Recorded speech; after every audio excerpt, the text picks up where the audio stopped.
जोधपुर के भोपालगढ़ से एक बड़ी खबर सामने आई, जहां डीएनटी समाज के अधिकारों को लेकर प्रशासनिक लापरवाही ने एक बड़ा विवाद खड़ा कर दिया है।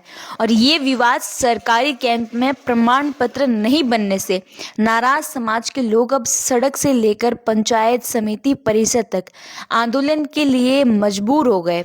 दरअसल राज्य सरकार की ओर से भोपालगढ़ में डीएनटी समाज के लिए एक विशेष कैंप आयोजित किया गया था, जिसका उद्देश्य समाज के लोगों को जाति प्रमाण पत्र उपलब्ध कराना। लेकिन कैंप के अंदर हालात इसके बिल्कुल उल्टे ही नजर आ रहे थे, जहां रायका और देवासी समाज के लोगों के प्रमाण पत्र बनाए ही नहीं जा रहे थे। वहीं डीएनटी समाज की अन्य जातियों को भी नियमों की सही जानकारी दिए बिना कभी एक अधिकारी तो कभी दूसरा अधिकारी कार्यालय के चक्कर लगवाए ही जा रहा था।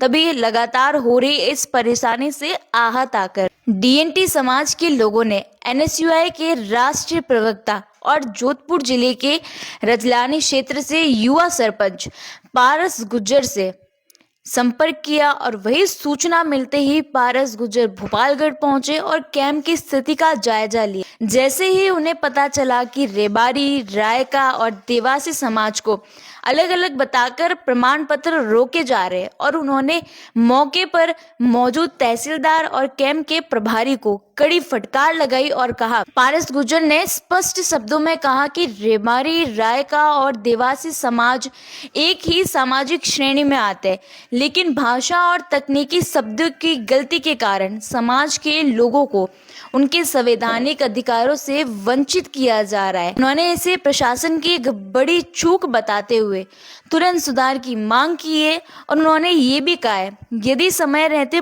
प्रमाण पत्रों की भाषा में सुधार नहीं किया गया तो डीएनटी समाज के हजारों लोग सरकारी योजनाएं, छात्रवृत्ति और आरक्षण जैसे अधिकारों से भी वंचित रह जाएं। जब प्रशासन की ओर से कोई ठोस आश्वासन नहीं मिला तो पारस गुज्जर ने भोपालगढ़ पंचायत समिति परिसर में एक अनिश्चितकालीन धरना शुरू करने की घोषणा कर दी है। धरने के पहले दिन ही उन्होंने समाज के लोगों के साथ धरना स्थल पर ही रात्रि का भोजन किया और बिस्तर मंगवाकर वहीं पर ही विश्राम कर दिया। ये साफ संकेत था कि अब आंदोलन केवल चेतावनी नहीं है, बल्कि अधिकारों की निर्णायक लड़ाई है। धरने में बड़ी संख्या में डीएनटी समाज के लोग, महिलाएं और युवा भी शामिल हो। लोगों का ये भी कहना है कि जब तक प्रमाण पत्र की त्रुटि को ठीक नहीं किया जाएगा तब तक वे पीछे नहीं हटने वाले। फिलहाल भोपालगढ़ पंचायत समिति परिसर में हालत तनावपूर्ण लेकिन शांतिपूर्ण बने हुए। प्रशासन की ओर से स्थिति पर नजर रखी जा रही है, लेकिन अब तक कोई ठोस फैसला वो सामने नहीं आया है।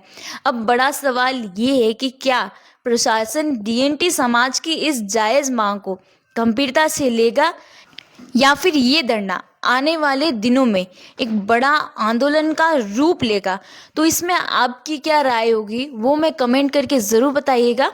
और ऐसे ही तमाम प्रकार की अपडेट्स के लिए द खटक के साथ जुड़े रहिए।